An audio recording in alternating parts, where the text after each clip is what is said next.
Hey, j'espère que vous allez bien. Aujourd'hui je vous retrouve dans une nouvelle vidéo et je vous retrouve du coup pour la première vidéo de l'année sur mon bilan lecture. Si jamais vous avez suivi mon dernier bilan lecture qui date de décembre je crois ou janvier, vous savez que j'ai décidé du coup de faire un bilan tous les 3 mois pour que ce soit plus gérable pour moi et aussi pour vous, pour éviter que les vidéos durent vraiment beaucoup trop longtemps. Donc on va commencer par ce premier récap du coup du début d'année qui englobe le mois de janvier, février et mars. Aujourd'hui je filme, on est le 30 mars donc on n'a pas encore terminé le mois de mars théoriquement, mais je pense que j'aurai jamais le temps de terminer un livre avant demain. Donc du coup je me suis dit c'est pas grave, on va le faire quand même si normalement c'est que samedi que j'aurais dû commencer à le tourner. Voilà, je pense qu'il n'y a aucun risque sur le fait que je termine mon pavé de 500 pages et l'Empire du Vampire où il me reste 200 pages. Et même si par miracle ça venait à être le cas, du coup je vous le ferai dans la prochaine vidéo. Aujourd'hui du coup on va avoir comme catégorie les mangas évidemment puisque j'en ai lu beaucoup, mais également les romans, les versions poche, les contes interdits. Et on a aussi une nouvelle catégorie que j'ai mis qui s'appelle la catégorie DNF, qui sont tout simplement les livres que je ne veux pas continuer à lire. Donc, je vais vous expliquer pourquoi, puisque c'est aussi le principe de vous présenter les livres que j'ai pas tant aimé et d'autant ceux que j'ai pas tant aimé et que j'ai vraiment pas envie de terminer. Donc bah écoutez, je pense qu'on va commencer parce qu'il y a quand même du boulot. J'espère que ça vous plaira et je vous laisse avec la suite.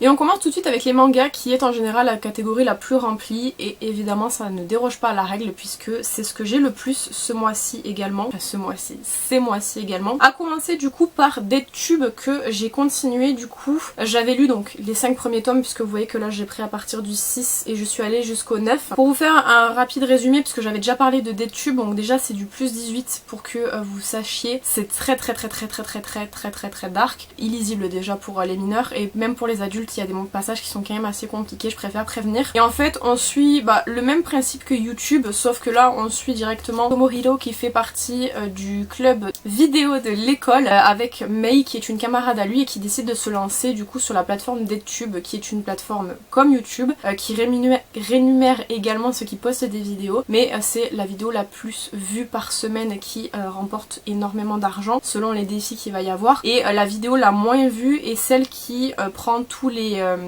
les infractions des autres vidéos commises. Donc par exemple si la dernière vidéo, je sais pas, je vais dire n'importe quoi, genre c'est des gens qui cassent des œufs, les gens qui cassent des œufs prendront les infractions des autres vidéos, c'est-à-dire meurtre, etc. Pas trop comment expliquer, j'essaie de faire au mieux. Et du coup là on suit encore les aventures, il y a des nouveaux défis, il y a notamment un passage dans une école qui est très difficile à lire parce qu'il est très graphique. Mais moi c'est le genre de lecture que j'aime bien, voilà, je l'ai pas acheté pour décorer quoi, donc j'ai bien aimé. Du tome 6 au tome 9 comme je vous ai dit, à savoir que j'ai acheté jusqu'au tome 14, donc il faudra que je reprenne. Pour l'instant je me suis calmée un peu parce que entre ça et les contes interdits ça fait vraiment beaucoup d'horreur d'un seul coup, donc j'essaye d'alterner un petit peu pour que ce soit un petit peu plus buvable on va dire. J'ai lu également du coup le tome 2 de Chat de Yakuza, je vous avais présenté le tome 1 dans la vidéo d'avant je crois. Si jamais vous voulez la voir je vous la mets dans le petit parce que je vais beaucoup me référencer, il y a pas mal de suites de la première vidéo, donc je vous mets juste ici. On suit toujours l'aventure de Sabu qui est juste ici, qui a été recueilli par un ancien Yakuza qui a ouvert en fait un bar à chat tout simplement. Donc ça reste quand même des lectures qui sont très simples, très mignonnes et ça contraste beaucoup avec des tubes par exemple. C'est vraiment un truc hyper simple à lire. Moi j'ai pas acheté le tome 3 et le tome 4, je sais pas si j'achèterais parce que honnêtement c'est très cute, mais déjà là les mangas ont augmenté en termes de prix, on est sur du 7,95 je crois, enfin ils ont beaucoup augmenté par rapport au papier, il y a des soucis de papier etc, donc pas mal de livres ont augmenté mais les mangas ont beaucoup augmenté je trouve. Je crois qu'ils ont pris 1 euro tous il me semble de plus. De seconde main peut-être un jour si jamais je trouve le tome 3 et tome 4 parce que là on en est au tome 4 du coup, mais sinon en 9 je prendrai pas la suite parce que c'est pas non plus un énorme coup de cœur quoi. C'est mignon à lire, c'est sympa, c'est assez rapide mais voilà, pour l'instant c'est pas prévu que je prenne la suite en tout cas. Mais j'ai lu et j'ai bien aimé, je trouve que c'est mignon quoi. Par contre un énorme coup de cœur ça ne change pas, c'est Fighter. Donc on suit le petit coq juste ici qui s'appelle Keiji qui continue toujours à vouloir retirer les monstres des villes. Alors je sais plus comment ils s'appellent les monstres, je me rappelle plus, mais en gros c'est vraiment des gros trucs énormes qui viennent envahir les villes et en fait la seule personne qui arrive à les faire fuir c'est lui. Et bon on continue, je peux pas vous spoiler de trop mais il y a des nouveaux personnages qui rentrent en scène, c'est hyper cool. Et notamment du coup dans le tome 5 qui sort en juin on a un personnage qui sera en couverture, donc si jamais vous voulez rattraper votre retard vous avez jusqu'à juin. À partir de juin vous connaîtrez le personnage dont je ne peux pas vous parler qui apparaîtra sur la couverture, mais j'aime toujours autant les graphismes, je trouve toujours que c'est une hyper bonne idée, c'est toujours aussi drôle et franchement j'aime beaucoup, puis je trouve que visuellement ils sont très beaux. C'est édité chez Mangetsu, je vous ai pas dit pour les autres mais il y a Doki Doki et pour des tubes je sais plus qui c'est qui édite ça mais probablement une maison d'édition qui en a rien à foutre. Delcourt. Voilà. J'aime vraiment beaucoup, ça a été un énorme coup de cœur dès que j'ai commencé la série parce que moi j'ai commencé au tome 1 et je maintiens que c'est toujours aussi incroyable, les graphismes sont vraiment magnifiques, enfin, si je vous montre un petit peu, c'est très très beau. J'aime vraiment beaucoup, donc voilà, coup de cœur également. Ah, également. Oui, également par rapport aux autres tomes d'avant. J'ai lu le premier tome de Orange qui m'a été conseillé par ma copine Clarisse, donc c'est pas un livre que j'aurais acheté moi de base, mais je suis très contente qu'elle me l'ait conseillé. On est du coup sur cette petite dame qui s'appelle Nao, qui donc du coup est au lycée actuellement, et un jour en fait elle reçoit une lettre qui l'intrigue beaucoup. Elle décide de la lire et elle se rend compte qu'en fait cette lettre est envoyée par elle du futur qui lui demande de faire attention à tous les choix qu'elle va pouvoir faire. Elle lui décrit en fait des actes qui se passent dans le futur, pour sa vie à elle en fait, et notamment pour le destin d'un des deux garçons que je vais pas vous dire lequel des deux, qui a un destin qui est plutôt pas très positif, et du coup via cette lettre là elle va lui demander de changer quelques trucs et du coup ça va forcément impacter sur sa vie présent et future. Et voilà, donc c'est une petite série comme ça qui a 7 tomes je crois il me semble. J'ai acheté le tome 2 hier ou avant-hier. Hier, je crois que c'était hier, et j'ai hâte de le lire parce qu'en fait le tome 2 il est toujours indisponible. Donc voilà, j'avais trop hâte de voir la suite. C'est vraiment une lecture qui est très simple, qui est très rapide. En termes de genre, ils disent que c'est science-fiction, poésie, romance, c'est clairement ça. J'ai beaucoup apprécié et c'est vrai que comme je vous dis, c'est pas un manga moi où je me serais forcément tournée dessus. Mais heureusement, c'est ça aussi l'idée quand je vous demande de me proposer des découvertes, des trucs à lire, etc. C'est que je puisse avoir des choses que j'aurais pas spécialement lues de moi-même et qui m'impactent pour le coup. Ça a été le cas avec Orange que j'ai encore une fois beaucoup aimé. On passe sur un gros Doki qui est le cortège des 100 démons. C'est le tome 1. Alors ça c'était mon père qui me l'avait passé, donc c'est un truc qui est édité depuis très longtemps et franchement moi j'avais voulu les garder en fait principalement pour la couverture. Bon là moi j'avais le tome 4 et 5 que mon père m'avait passé et ça c'est le tome 1 que j'ai pris sur Vinted. Le personnage principal qui est sur la couverture s'appelle Ritsu. Il a été élevé par son grand-père qui était assez fasciné par tout ce qui est occulte et tout ce qui va être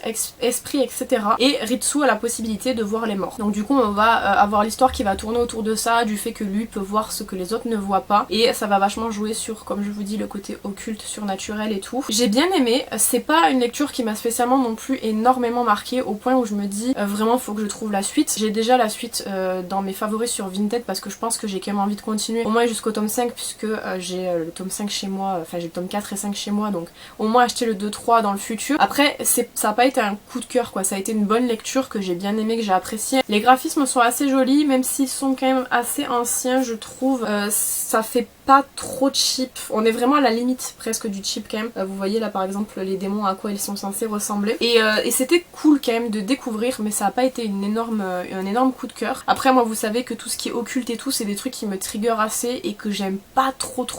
Là ça va que c'est du manga, si ça avait été de la lecture j'aurais peut-être pas lu, mais en tout cas c'était cool de découvrir et c'est vrai que comme c'est un truc qui est assez ancien, je pense que de moi-même j'aurais pas acheté si j'avais pas eu le tome 4 et 5 chez moi quoi. Si vous me suivez sur mon compte Instagram lecture qui s'appelle Read and Cats, je pense que vous savez que j'aime beaucoup les lectures où il y a des chats. Et du coup, la gameuse et son chat, c'est vraiment une lecture que je voulais faire depuis très longtemps. Et en fait, j'avais acheté de seconde main, je sais plus quel manga. Et j'avais du coup chez la vendeuse la gameuse et son chat en tome 1 qui était. Donc j'ai pris les deux. C'est, comme je vous dis, une lecture que j'avais vraiment envie de faire depuis hyper longtemps déjà parce que c'est magnifique. Et en plus, c'est une petite série, je crois qu'il y a 6 tomes, il me semble. Peut-être je me trompe, mais il me semble que c'est vraiment très court. Du coup, la protagoniste principale s'appelle Kozakura et en fait, elle a un petit chat. Alors, elle a un petit chat. De base, elle avait pas de chat et elle comptait pas spécialement en avoir, mais c'est vrai que quelqu'un à son travail a trouvé un chat et personne n'en veut. Donc du coup, elle se dit je vais le prendre. C'est un petit peu quelqu'un qui est très réservé et qui est très centré sur les jeux en fait. Elle adore jouer. Et c'est vrai que quelqu'un qui a l'habitude déjà d'être solitaire et un petit peu individualiste, qui doit partager son temps de base à occuper un chat, c'est assez particulier et assez rigolo à voir. J'espère que je m'exprime bien, c'est très compliqué. Mais du coup j'ai vraiment bien aimé, pareil c'est très mignon, enfin comme Shadow Yakuza quoi, c'est vraiment des lectures qui sont très douces, qui se prennent pas la tête quoi, c'est assez sympa. Est-ce que j'achèterai les autres tomes de seconde main peut-être, après ça a pas non plus été un énorme coup de cœur au point où j'ai vraiment envie de connaître la suite, mais donc que voilà c'est pas mal pour alterner en lecture avec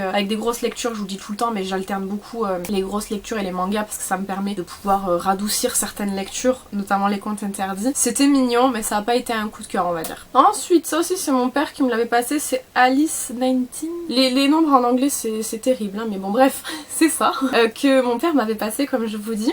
Je l'avais gardé pour pouvoir le lire. Mon père m'a passé beaucoup de mangas que j'ai mis de côté pour pouvoir lire de temps en temps, voir si ça vaut le coup etc. Celui-là je l'ai déjà mis en vente sur Vinted parce que j'ai pas eu spécialement d'énormes coups de cœur. C'est édité chez Glénat si jamais. Si je vous dis que le personnage principal s'appelle Alice, est-ce que ça vous choque? Je pense pas. C'est cette personne-ci qui est amoureuse secrètement d'un garçon qui s'appelle Kyo et qui hésite vraiment en fait à lui dévoiler ses sentiments parce qu'elle est assez timide et que peu peur de sa réaction à lui. Et en fait le jour où elle se décide vraiment à déclarer sa flamme du coup au garçon qu'elle aime, elle se rend compte que sa grande sœur a déjà déclaré sa flamme à ce garçon là et que lui il sait pas de trop si jamais il doit y aller ou pas. Et voilà, c'est assez rigolo, c'est en même temps assez mignon, c'est de la romance quoi. Pas le genre de lecture qui me donne envie de regarder, de regarder à chercher la suite etc. C'est pour ça que je m'en sépare. C'est quand même très très cool, franchement si je l'avais pas eu je l'aurais pas acheté, mais c'était voilà, ça faisait passer le temps encore une fois. Les graphismes sont quand même assez anciens mais c'est pas non plus abusé je trouve. Si je peux vous montrer un endroit, voilà je vais vous montrer ça. Voilà.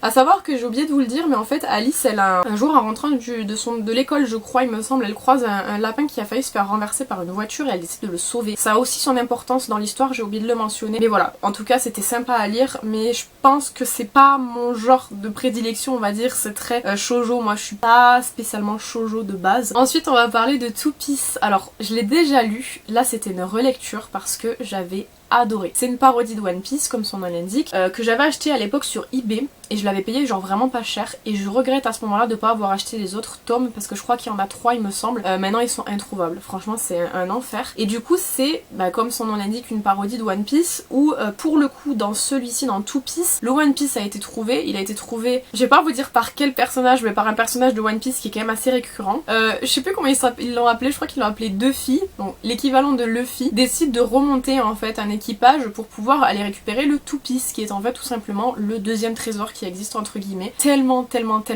drôle. Je sais que je crois que c'est Gecko il me semble qui l'a fait, enfin qui l'a publié. Ils ont fait aussi Death Note, ils ont fait Naruto et je crois qu'ils en ont fait d'autres il me semble. Dragon Ball aussi je crois et franchement c'est hyper drôle. Par contre c'est vraiment des mangas qui sont très compliqués à trouver. J'ai regardé pour trouver le tome 2, il a 300 €, ça va pas. Et donc du coup je peux pas lire la suite mais j'aurais trop kiffé la lire et ça je vais le relire je pense assez souvent parce que c'est vraiment hyper drôle. Je me rappelais plus, je l'avais lu quand je l'avais acheté, ça date, mais beaucoup trop drôle et franchement si jamais vous l'avez dans vos placards là et que vous l'avez pas encore lu, il est incroyable. Toujours pour être dans l'univers de One Piece, j'ai lu Chopperman qui pareil étant un truc qui était sorti à l'époque, mais ça c'est Kaze Kids qui l'avait sorti. C'est on va dire une sorte de spin-off de One Piece, je pense que vous connaissez Chopper. Où là en fait on est carrément dans un univers où Chopper est devenu en fait vraiment une mascotte à lui tout seul en fait, il vient sauver etc.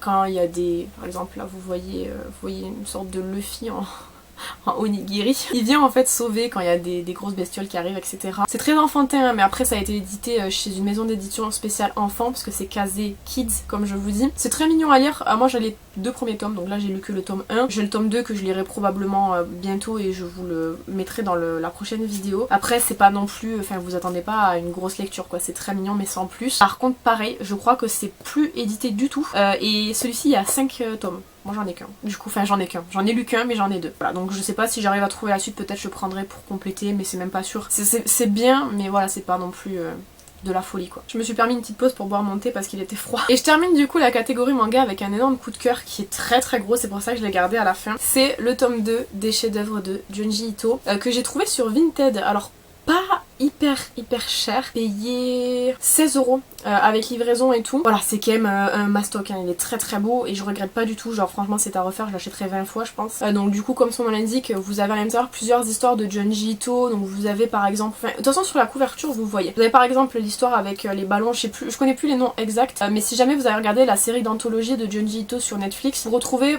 pas mal quand même d'histoires. Je dirais qu'il y en a quand même quelques-unes évidemment qui ne sont pas dans la série Netflix. Je crois que peut-être je peux vous donner les noms, ouais c'est ça. Donc déjà il y a le vieux vinyle que non on n'a pas eu dans la série. Il y a Frisson, le mannequin, les ballons pendus, donc celui-ci y était, le Castelet, le peintre, un rêve sans fin, la lignée, l'épidémie, le mannequin cadre maudit, drage maudit pardon. Et ensuite vous avez une analyse de Moroliane et vous avez une post-face. C'est ce que je trouve cool, c'est que Junji Ito explique à chaque fois pour chaque histoire sur quoi il s'est basé pour l'écrire et c'est hyper intéressant. J'ai adoré vraiment et je cherche le tome 2. Après les gens ils abusent un peu beaucoup parce que je trouve que ces derniers temps Junji Ito perce pas mal en tout cas depuis la série Netflix. Il y a beaucoup de gens qui ont découvert Junji Ito un petit peu et son univers etc. Et du coup les gens veulent lire et donc du coup les prix augmentent sur le marché d'occasion. Les gens abusent beaucoup. Je pense notamment par exemple à, je voulais acheter les fragments d'horreur, il me semble c'est The Fragment of Horror il me semble,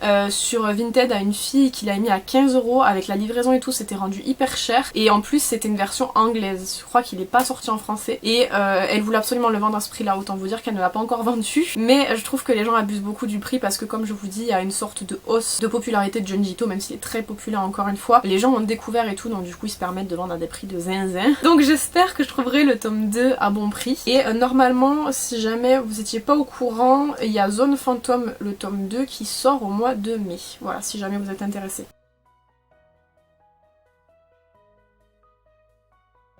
On passe à un livre dont je n'ai plus la forme physique tout simplement parce que je l'ai prêté, mais je vous mets la photo juste ici. Le nom exact c'est Un roman dont vous êtes la victime, le visage sous le masque. Et ça c'est un livre que j'avais acheté sur Rakuten, que j'avais acheté un petit peu sans conviction. Et en fait c'est un livre à choix multiples, donc vous choisissez un petit peu et puis l'histoire va se ficeler. Le personnage principal c'est une psychologue, je crois que c'est psychologue ou psychiatre mais il me semble que c'est psychologue et elle va avoir donc du coup une personne qui va la contacter via une vidéo, c'est qu'elle a le visage sous le masque et vous allez avoir des choix multiples, pouvoir essayer de deviner qui c'est et pour pouvoir construire l'histoire. Donc je peux pas trop vous en dire plus parce qu'en fait c'est vraiment des histoires qui vont changer en fonction des choix que vous allez pouvoir faire. J'ai beaucoup aimé le principe des choix multiples, je trouve que c'est hyper intéressant parce que évidemment on n'a pas tous les mêmes choix, on va pas tous partir dans la même direction et du coup les fins vont vraiment changer. Après si jamais vous voulez vraiment faire une grosse lecture en fait, l'idéal c'est vraiment de noter vos choix et en fait dès que vous avez fini l'histoire revenir au début pour changer vos choix. C'est pas ce que j'ai fait parce qu'en fait moi je voulais vraiment découvrir de base juste une histoire classique donc j'ai pas noté les choix que j'avais fait. J'aurais peut-être dû, du coup ça m'aurait permis de voir d'autres fins mais la fin que j'ai eue m'a plutôt convenu, c'était plutôt cohérent donc j'ai beaucoup apprécié et je pense que j'en achèterai d'autres sur Rakuten parce que c'est vraiment pas cher, je crois que je l'avais payé 3 € et quelques il me semble et le format est hyper simple et je trouve que c'est hyper intéressant à lire. On reste quand même toujours sur vraiment plutôt thriller quand même, c'est Vic Verdier qui l'a écrit, je sais pas si je vous l'ai dit et il me semble si je me trompe pas que Vic Verdier fait partie du collectif des contes interdits, il fait aussi partie du coup du collectif d'auteurs québécois qui proposent plusieurs séries notamment Cobaye etc. Pas sûr que Vic Verdier soit dans Cobaye mais en tout cas vous voyez un petit peu ce que je veux vous dire et j'ai beaucoup apprécié, évidemment dialecte un petit peu québécois mais très léger, ça m'a pas posé spécialement de soucis mais j'ai vraiment beaucoup apprécié cette lecture-ci. Et le deuxième grand format que je vais vous présenter, c'est le seul grand format d'ailleurs que j'ai du coup en physique, c'est Les Saisons de la Tempête. Je vous en avais parlé en vlog quand je l'avais acheté, c'est vraiment déjà le visuel quoi, genre juste la couverture elle est incroyable. C'est édité chez De Saxus qui est une maison d'édition que j'aime beaucoup. Je pense que De Saxus est ma maison d'édition préférée en termes de couverture, je les trouve incroyables. Par contre je dois avouer quand même, j'en avais parlé avec ma copine Clarisse, que De Saxus c'est pas très qualitatif si vous prenez pas les reliés quoi. Les versions brochées comme ça elles se soulèvent, notamment ici j'ai été obligée de recoller en fait parce que ça se soulevait, enfin c'est pas vraiment qualitatif je trouve. Et donc du coup pour ce livre-ci on est en fait dans un monde où les saisons sont personnifiées, donc vous avez 4 saisons du coup. Alors moi je me rappelle que du nom de Jack qui est l'hiver et Fleur qui est le printemps parce qu'en fait c'est les deux protagonistes de l'histoire principaux. Ensuite vous avez l'automne aussi et l'été mais je me rappelle plus du tout leur nom et j'ai beaucoup apprécié cette lecture là. Et en fait du coup dans le monde où ils sont, chaque saison doit tuer la saison précédente pour pouvoir prendre sa place, au même titre que par exemple ici dès que le printemps termine l'été arrive. Donc ça c'est la même chose. Des fois c'est vrai que si vous avez remarqué dans la vraie vie on a des latences, c'est à dire que par exemple pour l'automne, surtout pour l'été dure plus longtemps que ce qui devrait durer et du coup l'automne est réduite etc. Là c'est pareil, on part du principe que si l'été dure plus longtemps c'est tout simplement parce que l'automne n'a pas réussi à tuer l'été. J'ai beaucoup apprécié et dans l'histoire du coup il y a une histoire de romance, 2 histoires de romance mais une surtout centrale qui est assez logique, je crois que de toute façon ils le disent il me semble derrière, ouais ils le disent. Du coup l'hiver tombe amoureux du printemps et il essaye du coup de se faire tuer assez facilement pour que Fleur puisse prendre sa place. Et il y a toute une idée où c'est qu'ils en ont un petit peu marre de faire ça, d'avoir ce genre de relation là un peu, parce qu'évidemment du coup les romances sont pas du tout tolérées étant donné que c'est logique, ils doivent se tuer donc ils sont censés être ennemis en fait. Et c'était vraiment très mignon à lire, très beau, très doux, j'ai beaucoup aimé. Et il y a un tome 2 qui est sorti que j'ai en version reliée du coup qui s'appelle Les saisons du chaos. Notamment il y a une phrase en fait qu'ils disent dans le livre chacun de nous est la tempête et ensemble nous sommes le chaos, quelque chose comme ça, et du coup ça fait référence au tome 2. Je suis peut-être même un petit peu triste que ce soit que en 2 tomes. Après j'ai pas lu le tome 2 aussi bien, le tome 2 conclut bien, j'espère que le tome 2 conclut bien. En tout cas le tome 1 ça a été vraiment un énorme coup de cœur et je trouve que l'idée de faire en fait des points de vue alternés selon les chapitres c'est hyper intéressant, j'aime beaucoup quand ils font ça. Après faut faire attention parce qu'il y a un livre, je vous parlerai tout à l'heure, qui est assez compliqué à ce niveau là, mais en tout cas j'ai beaucoup apprécié et je vous le conseille notamment pour les gens qui aiment beaucoup la fantasy, le fantastique aussi. Et on va passer aux petits poches. J'en ai lu pas mal, des petits poches quand même, je trouve. En termes de lecture, je sais plus, je vous ai pas mis combien j'en ai lu au total, mais peut-être je vous aurais mis une insertion écran entre temps. Donc je vais commencer par le premier que j'ai lu, ça sera plus simple. C'est Ça peut pas rater de Gilles Le Gardinier. J'aime beaucoup Gilles Le Gardinier, je vous avais parlé notamment de Une chance sur un milliard que j'avais lu cet été. C'est un auteur de Slice of Life, donc c'est vraiment des trucs très chill, des trucs de la vie tous les jours, pas prise de tête. Dans ce livre-ci, bon ça c'est ma soeur qui me l'a acheté et ça m'avait fait rire parce qu'en fait elle l'a acheté parce que dans la période où elle l'a acheté, j'étais un petit peu comme la protagoniste de l'histoire qui est du coup Marie qui vient de vivre une rupture assez spéciale et qui du coup en vient à détester tous les hommes. Elle déteste tout ce qu'ils font et elle se dit que bah elle leur laissera plus jamais aucune chance, elle va être imbuvable, etc. Et comme je vous dis c'est un slice of life donc forcément il va y avoir des événements qui vont faire que potentiellement elle risque de changer d'avis. C'est très doux à lire, c'est très rapide, très simple et moi j'aime beaucoup en fait surtout cette édition qui est en fait l'édition avec les pattes. Je sais que Gilles Le Gardien en a fait plusieurs des éditions, donc il y a Ça peut pas rater comme ça et il y a aussi en édition pocket celle que moi j'ai et je sais qu'elle existe avec d'autres complètement cramées, etc. et j'aimerais beaucoup compléter avec l'édition avec les pattes, je trouve ça très mignon. Et voilà, donc j'ai bien aimé, c'est une lecture comme je vous dis qui est vraiment très sympa. Vous les avez derrière là. J'aime beaucoup. Voilà, que dire de plus, c'était très cool et Gilles Le Gardinier est très fort en termes de lecture, il fait des livres qui sont très simples à lire et très agréables et on en tire toujours une morale je trouve. C'est un peu comme Guillaume Musso, je trouve que Guillaume Musso est aussi sur ce terrain là où vraiment on en tire toujours quelque chose quoi. Lecture très classique, j'ai relu Le Petit Prince que j'avais lu à l'école il y a très longtemps en 6ème je crois. C'est d'Antoine de Saint-Exupéry, hein. Je pense que vous connaissez, vous l'avez tous lu. C'est la petite version comme ça avec les petits dessins que je trouve très mignons. Pareil, Le Petit Prince il est surtout très connu pour notamment beaucoup de citations qui sont utilisées, que vous pouvez voir sur les réseaux sociaux, etc. J'ai voulu le relire, je l'ai bien aimé, mais bon ça reste une lecture que j'ai déjà fait plein de fois et en plus voilà c'est un truc que je trouve assez classique, donc c'est pas ce que je préfère mais je voulais absolument le relire parce que pour moi même si ça comme je vous dis c'est un classique, c'est toujours intéressant de relire de temps en temps, c'est des petits trucs en plus qui se lisent très vite donc c'est plutôt bien. Évidemment un Guillaume Musso qui est le livre que m'avait conseillé Sandrine pour le mois de février, c'est L'Instant Présent de Guillaume Musso. C'est les éditions que je préfère aussi de Guillaume Musso, j'essaie de faire attention parce que les éditions comme ça je les trouve trop bien et c'est celles que moi j'ai et comme j'aime bien Guillaume Musso je compte garder tous ses livres et donc du coup voilà j'ai pris celui-ci, cette édition là. On a dans ce livre-ci Arthur Costello qui est en fait un jeune médecin urgentiste qui hérite un jour du phare de son grand-père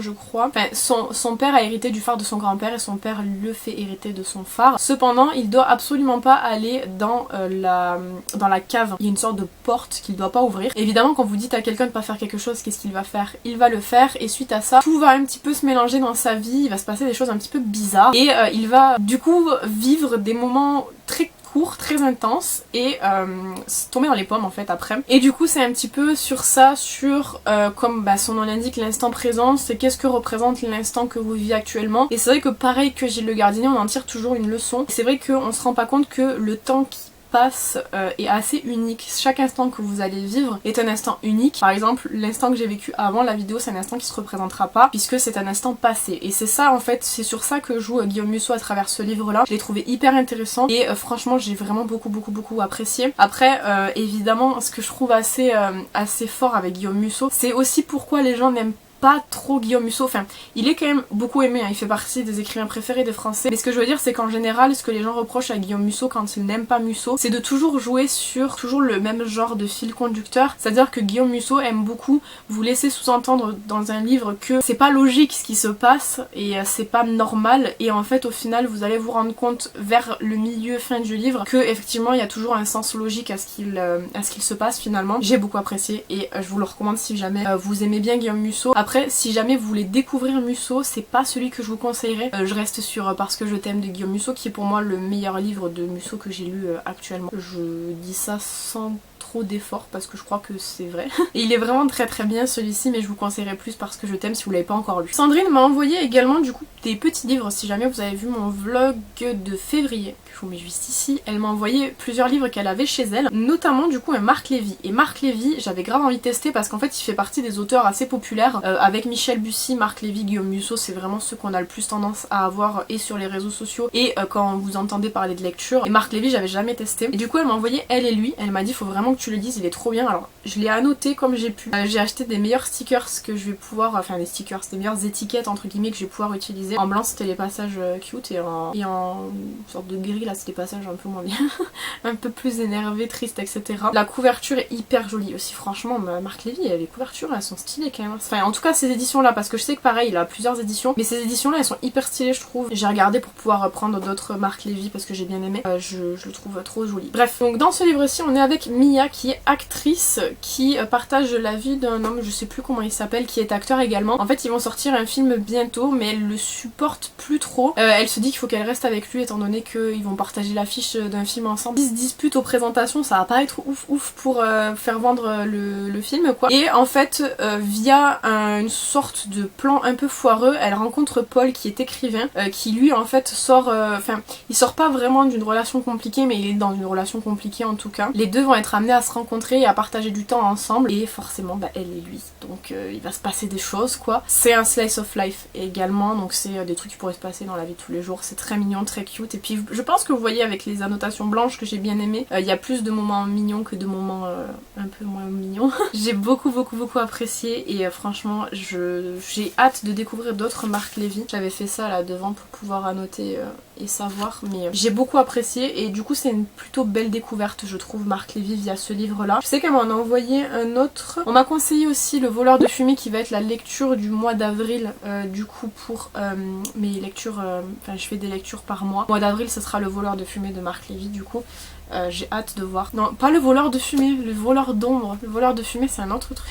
Le voleur d'ombre. Je vous ai dit que ça allait être compliqué, là c'est après manger, ça retombe, normalement c'est l'heure de la sieste. Et le dernier livre poche c'est Luna de Serena Giuliano, qui est trop mignon. Alors j'avais pas prévu de le lire en fait, je suis partie chez mes grands-parents et j'avais pris deux livres. J'avais pris Bernard Werber Les Fourmis, qui va arriver tout à l'heure, et Luna du coup, qui est un livre que j'ai acheté il y a quand même pas mal de temps, qui a été du coup, qui a eu le prix des lecteurs sélection 2022. Ça date. Mais j'avais quand même envie de le lire. Donc en fait on est avec Luna, du coup, c'est très dur. Donc Luna vit à Milan et en fait elle a grandi de base à Naples et elle est obligée d'y retourner du coup parce que son père a été admis à l'hôpital et elle a pas tant de bons souvenirs de Naples. Enfin elle a des bons souvenirs mais en tout cas elle avait un peu laissé ça derrière elle, notamment par exemple aussi elle avait pas spécialement de relation avec son père etc, mais elle y va parce que personne veut y aller. Et du coup tout au long de l'histoire on découvre pourquoi elle n'aimait plus Naples, on découvre pourquoi elle a décidé de partir et pourquoi elle n'aime pas vraiment son père. C'est un livre qui est très émouvant, je comprends pourquoi il a eu le prix des lecteurs parce que vraiment il est très bien. J'ai beaucoup apprécié franchement et je vous le conseille, c'est vraiment un tout petit livre, il me semble qu'il fait 300 pages même pas, on est sur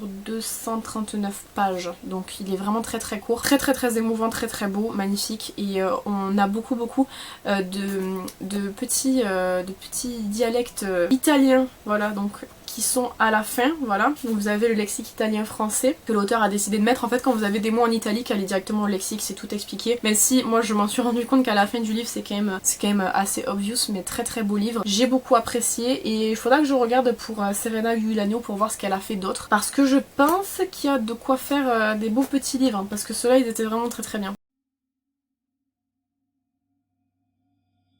On passe au fameux compte interdit. Il y en a 4. Donc je vais aller très rapide sur chacun des livres parce qu'en fait je vous ai fait des doubles vidéos. J'ai fait 2 vidéos, donc une vidéo comme ça, une vidéo comme ça, qui sont toutes les deux sorties, oui, au moment où vous verrez cette vidéo c'est sorti, où je vous décris un petit peu mes ressentis, etc.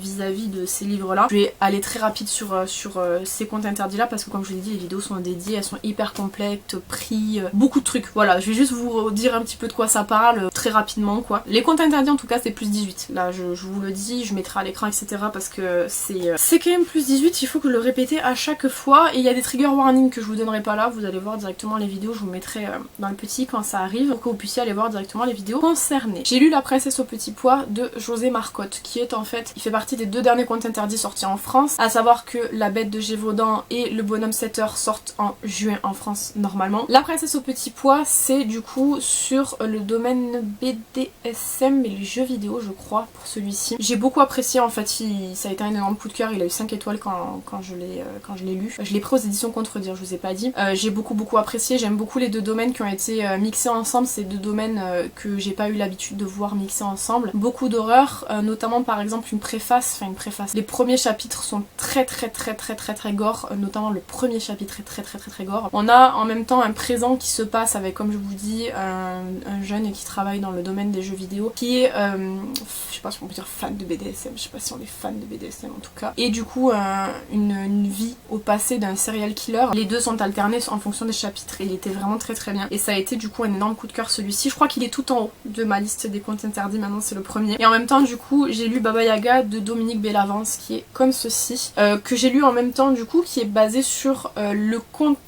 Je sais jamais, je crois que c'est allemand, je confonds allemand et russe à chaque fois, mais je crois que c'est un conte allemand, il me semble, Baba Yaga, qui est en fait, on va dire rapidement, une sorcière. Là on est dans le domaine culinaire, et il y a un autre domaine en même temps, je sais plus ce que c'est. C'est le domaine culinaire, encore une fois je vous mets la vidéo juste ici si vous voulez plus de détails, ça fait un moment que je les ai lus. J'ai beaucoup apprécié, mais c'est vrai que un peu moins que La Princesse au Petit Pois. Par contre il faut les lire dans ce sens là. D'abord La Princesse au Petit Pois et ensuite Baba Yaga.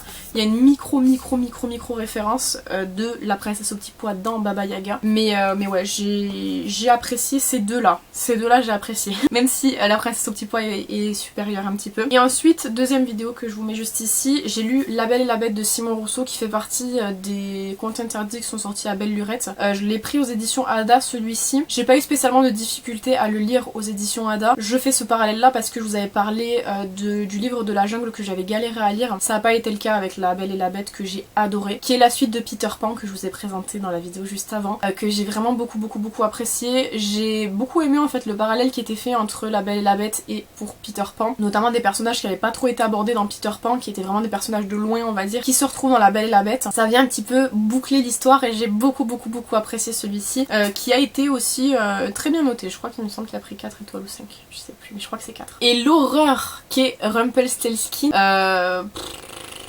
pour La Belle et la Bête, j'ai volontairement pas dit de quoi ça parlait, hein, mais c'est une question d'enlèvement. Voilà, et elle va essayer de séduire la bête pour pouvoir partir, voilà, globalement. Mais je vous invite encore une fois à aller regarder les vidéos. Pour Rumpelstiltskin, j'ai pas compris ce livre-là. Pareil, je vous en ai parlé dans la vidéo, allez voir directement. Édition Ada, pareil, mais ça n'a rien changé. Je pense que même si j'avais pris Contredire, j'aurais rien compris. C'est une légende allemande, je crois. L'autre était russe, Baba Yaga était russe, c'est Rumpelstiltskin qui est allemand. C'est censé être un petit lutin, j'ai rien compris. Il y a un phoque qui arrive en plein milieu, je sais pas ce qu'il fout. J'ai pas aimé celui-ci, j'ai mis 1 étoile juste par respect pour l'autrice, mais c'est vraiment, ça m'est jamais arrivé de vous déconseiller un conte interdit, mais celui-ci pour le coup je vous le déconseille. C'est même pas je vous le conseille pas, c'est je vous le déconseille parce que il vous embrouille le cerveau, il vous fait perdre du temps, il est vraiment pas qualitatif, j'ai pas aimé.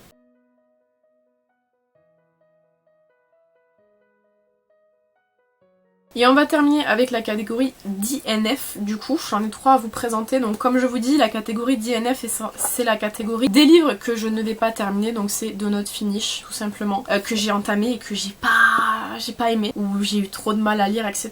Déjà, il y a La Mélodie des sentiments de Jane Yam. Celui-ci, c'était un livre qu'on avait acheté chez Cultura quand l'autrice était venue en dédicace. On est passé devant, il y avait personne, elle nous a harponné pour nous vendre son livre, et du coup, elle l'a dédicacé à mon papy. Mais il a pas aimé, j'ai pas aimé non plus. On est sur une histoire, c'est une romance MM entre un pianiste et un flic. Et en fait, du coup, le pianiste a un accident de voiture. C'est son pilote note qu'il y a un accident de voiture, lui est à l'arrière et en fait il perd la vue. Et du coup le policier est censé l'aider à comprendre l'accident, etc. C'est pas un accident qui a été fait comme par hasard, etc. C'est très long en fait, je sais plus où je me suis arrêtée exactement, mais j'ai forcé vraiment beaucoup.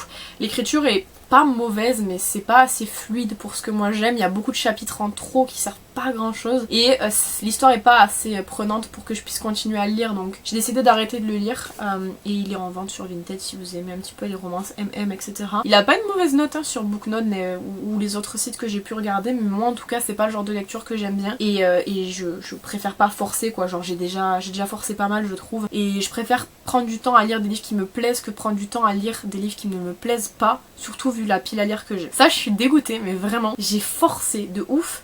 C'est Blackwater. Ça c'est le tome 1, il est magnifique. Genre vraiment, les livres là, les Blackwater, ils sont incroyables. C'est un livre de Michael McDowell et ça je savais pas. Mais ce livre là en fait c'est des rééditions de livres qui ont existé et qui ont été écrits il y a vraiment très longtemps. Et moi j'ai du mal avec les anciens livres, vous savez, tout ce qui est littérature classique c'est vraiment pas mon truc. C'est très classique, voilà, ils sont très beaux, moi je l'ai pris parce que vraiment magnifique. Je me suis dit en vrai, la crue, ça va être bien. Franchement, au moment où on me parle d'une crue dans un village et tout, genre le village a été submergé, etc. J'ai lu 30 pages je crois. Les 30 premières pages sont sur une barque. Je me suis fait chier au possible. Donc du coup je me suis dit bon, on va pas forcer plus, c'est pas pour moi je pense. Déjà via l'écriture je remarque que c'est pas ce que j'aime de plus. Donc je l'ai mis en vente sur Vinted si jamais ça vous intéresse. Mais je suis un peu deck hein, parce que l'édition est très jolie. Mais comme je vous dis, j'ai plus envie de perdre du temps avec des livres que je n'aime pas. Je préfère me concentrer sur des livres que j'aime que des livres que je n'aime pas. Voilà. Et ça c'est un DNF mais pas trop. C'est Les Fourmis de Bernard Werber. Tellement conseillé cette trilogie là. J'avais adoré la trilogie des chats, ça a été vraiment un énorme coup de cœur. Mais Les Fourmis c'est... oh là là. C'est pas mauvais parce que en soi j'ai laissé quand même mon marque-page dedans. Donc voilà, c'est un DNF mais je pense que c'est plutôt un genre DNF pour le moment et je viendrai à le relire plus tard je pense. Le plus gros problème que j'ai avec ce livre là c'est le fait que pour le coup Bernard Werber il a voulu faire un truc assez chelou et faire 4 chapitres dans un livre. Le livre il fait 400 pages, je mens, 300 pages. Comment tu peux faire 4 chapitres sur un livre de 300 pages? Moi j'aime bien m'arrêter après chaque chapitre, comme ça au moins les informations sont scellées dans mon cerveau et je peux plus facilement en fait intégrer l'histoire, ingérer les informations, etc. Plutôt que si par exemple admettons je dois aller manger, m'arrêter en plein milieu d'un chapitre j'aime pas parce que je vais plus me rappeler après ce qui s'est passé avant quand je vais revenir. Le premier chapitre il fait 100 pages, c'est impossible à terminer. Je me suis arrêtée à la page 52, je me rappelle déjà à moitié de ce qui s'est passé. Je sais qu'on est en fait sur un point de vue alterné entre des fourmis qui sont en train, enfin là en tout cas elles étaient parties pour chercher à manger, etc. Puis il y a une sorte d'attaque entre guillemets qui fait qu'il n'y a qu'une fourmi qui est rentrée, qui est venue dire aux autres qu'elle s'était fait attaquer, etc. Et en parallèle on a une famille qui vient d'acheter une maison ou d'hériter d'une maison de son oncle ou je ne sais quoi, qui vient s'installer du coup. C'est très compliqué, c'est très fouillis, c'est très... Même si c'est très intéressant et qu'on apprend beaucoup de choses sur les fourmis, encore une fois c'est je pense mal géré au niveau des chapitrages. C'est vraiment... je suis assez choquée d'ailleurs que les chapitrages aient été faits comme ça. De mémoire il me semblait que pour les chats c'était pas le cas et du coup ça m'a beaucoup embrouillée. Donc c'est pour ça je pense que pour l'instant je vais l'arrêter. Je me suis arrêtée comme je vous dis en plein milieu d'un truc mais bon c'est pas grave. Mais vraiment il m'a vraiment brouillé le cerveau ce truc et je pense que c'est vraiment dû au fait que le chapitrage est très mauvais. Voilà, j'ai plus de salive, plus de voix, je n'en peux plus, j'ai plus de thé non plus. Donc je vais m'arrêter là. Mais globalement c'est tous les livres que j'ai pu lire pour l'instant du coup depuis le début d'année. Je sais que sur Goodreads je m'étais donné en objectif 30 livres pour du coup un an. C'est très petit comme objectif. Je savais que j'allais faire plus étant donné que quand même des séries de manga j'en ai beaucoup. Notamment par exemple je suis en train de vendre mes One Piece mais j'ai 17 tomes et je pense que je vais les relire avant de les vendre. Enfin ils sont déjà en vente mais je pense que je les vendrai pas tout de suite parce qu'ils sont quand même enfin le lot des 17 est à 100 € donc je pense que ça sera pas vendu tout de suite. Mais je pense que je vais les relire donc ça me fera 17 tomes en plus dans les livres etc. Et je pensais augmenter mon objectif à partir de juin mais je pense que je vais l'augmenter avant parce que je crois que je suis actuellement à 26 livres lus en entier depuis le début de l'année il me semble. Donc ouais c'est ça, 24 livres sur 30. Donc je pense que je augmenterai mon objectif plus tôt que prévu. Mais globalement je suis contente, j'ai fait de très belles découvertes et là actuellement je suis en train de lire du coup, j'essaie de terminer l'Empire du Vampire mais c'est un pavé comme ça de J. Christophe qui fait 900 pages, je suis à 700 je crois, quelque chose comme ça. Donc faudra que je le termine bientôt. Et je suis en train de lire aussi du coup Un cœur si loyal et solitaire qui est la suite d'un Sorcier noir éternel que je vous ai présenté l'année dernière. Et j'ai acheté hier du coup un Serment si noble et funeste. Voilà, donc j'espère que ce petit bilan vous aura plu. N'hésitez pas à me dire ce que vous avez pensé dans les commentaires comme d'habitude. N'hésitez pas à vous abonner si c'est pas encore fait. Quant à moi, je vous retrouve bientôt dans une prochaine vidéo. En attendant, prenez soin de vous.